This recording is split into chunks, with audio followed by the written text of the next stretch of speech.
Hello बच्चों, कैसे हैं आप सभी लोग। तो बच्चों, आप लोगों का हिंदी का पेपर 24 मार्च को शुरू है, ठीक है। तो 24 मार्च के लिए आप लोग शॉर्टकट में कैसे तैयारी करें, जिन बच्चों ने बिल्कुल भी कुछ भी नहीं पढ़ा है वह कैसे तैयारी करें, इन सभी सॉल्व को लेकर मैं यहाँ पर आई हूँ आप लोगों के लिए, आप लोगों की परेशानी को दूर करने के लिए, ठीक है। जो बच्चे पढ़े हुए हैं उनके लिए तो कोई टेंशन की बात है ही नहीं, लेकिन जो बच्चे बिल्कुल भी नहीं पढ़े हैं उन बच्चों के लिए मैं बता दूं, यह वीडियो उन्हीं बच्चों के लिए है, क्योंकि आप कुछ ऐसे, अब आपको चाहिए कि ऐसा कुछ शॉर्ट रास्ता हो जिसके कारण आपको 70 नंबर पक्का मिल ही जाए, ठीक है। 70 नंबर मिल जाए, उससे एक्स्ट्रा आपकी मेहनत होगी, आपका काम होगा तो उससे आगे भी मिल जाएगा, ठीक है। लेकिन मैं 70% आपकी गारंटी देती हूँ। जो बच्चे बिल्कुल भी नहीं पढ़े हैं उनके लिए मैं 70% की गारंटी लेती हूँ कि वीडियो देखने के बाद और सभी प्रश्नों के वीडियो को देखने के बाद आपके 70% आने ही आने हैं, ठीक है। तो चलिए स्टार्ट करते हैं। आपको 5 नंबर यहाँ से मिल जाएंगे, ठीक है। पद्य से जो 5 नंबर के प्रश्न बहुविकल्प पूछे जाते हैं वह आपको यहाँ से मिल जाएंगे। 25 ऐसे प्रश्न मैंने लिए हैं जिनसे बाहर कुछ भी नहीं जाएगा। 5 प्रश्न आपके मिलने ही मिलने हैं। बुद्धिरास के रचयिता है, तो बुद्धिरास के रचयिता कौन है? शालिभद्र सूर्य, ठीक है, शालिभद्र सूर्य। अगला, निम्नलिखित में से कौन भक्तिकाल का महाकाव्य है? तो निम्नलिखित में से श्री रामचरितमानस, 4 ऑप्शन रहेंगे, उनमें से श्री रामचरितमानस आपका सही ऑप्शन होगा, ठीक है। कौन सी रचना भूषण की नहीं है? कौन सी रचना भूषण की नहीं है? तो रामचंद्रिका भूषण की नहीं है, ठीक है। अगला, ज्ञानाश्रयी भक्ति शाखा के प्रतिनिधि कवि है, तो कबीरदास जी इसका सही ऑप्शन है, ठीक है। कबीरदास जी ज्ञानाश्रयी शाखा के प्रतिनिधि कवि हैं। भक्तिकाल के प्रेमाश्रयी शाखा के कवि हैं, भक्तिकाल के प्रेमाश्रयी शाखा के कवि हैं मंझन, ठीक है। मंझन आपका सही ऑप्शन है, इसको टिक करेंगे। उसके बाद छठा क्वेश्चन है, राम भक्ति शाखा के प्रतिनिधि कवि हैं, तो राम भक्ति शाखा के तुलसीदास जी प्रतिनिधि कवि हैं, ठीक है। अगला, कृष्ण भक्ति शाखा के प्रतिनिधि कवि हैं, तो सूरदास जी जो हैं कृष्ण भक्ति शाखा के प्रतिनिधि कवि हैं। इन प्रश्नों को पढ़ने के बाद आपके 5 नंबर के प्रश्न जो पद्य से पूछे जाते हैं बहुविकल्पी, वो आपके पूरे हो जाएंगे, ठीक है। आपको टेंशन की बिल्कुल जरूरत नहीं है। जैसी का पद्मावत किस भाषा में लिखा गया है? तो अवधी भाषा में यह लिखा गया है, ठीक है। शिवा पावनी के रचयिता हैं, शिवा पावनी के रचयिता है भूषण, ठीक है। भूषण शिवा पावनी के रचयिता हैं।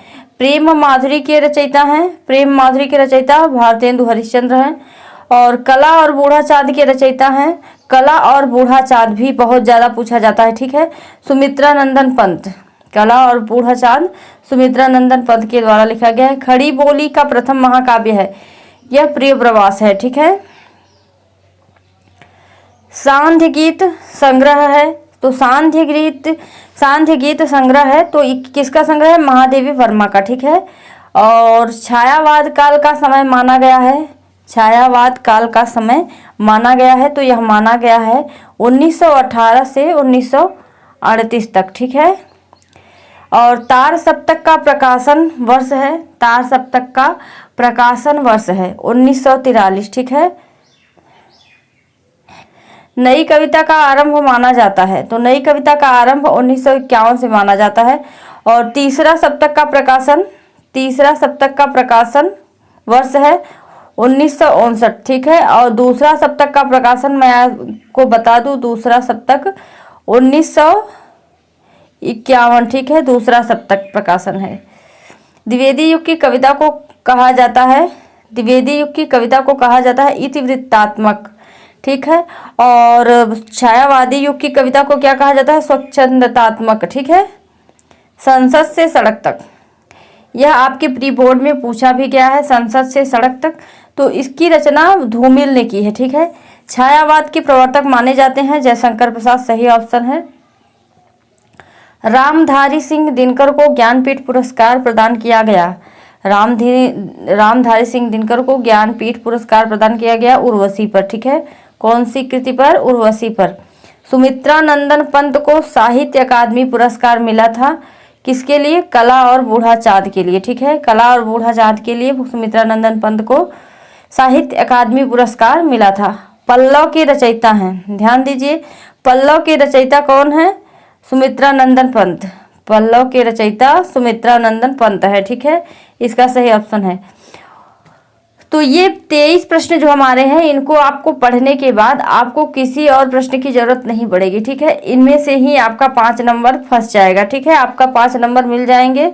तो अगर वीडियो की जानकारी अच्छी लगी हो और इस तरह के वीडियो आप लोगों को चाहिए तो चैनल को सब्सक्राइब कर लीजिए, और वीडियो अच्छा लगा हो तो लाइक कर दीजिए। चैनल को सब्सक्राइब कर लीजिए ताकि हमारे जितने भी आपके नंबर हैं सभी नंबर को मैं छांट कर आपको उत्तर इस तरह से लिख कर बताऊंगी, ठीक है, जो कि आपको ज़्यादा ना पढ़ना पड़े, क्योंकि आपके पास समय भी नहीं है ज़्यादा पढ़ने का। तो मैं आपके लिए मेहनत करूंगी, आप लोगों को कुछ नहीं करना है, सिर्फ पढ़ना है और एग्जाम में जाकर छापना है, ठीक है। तो धन्यवाद।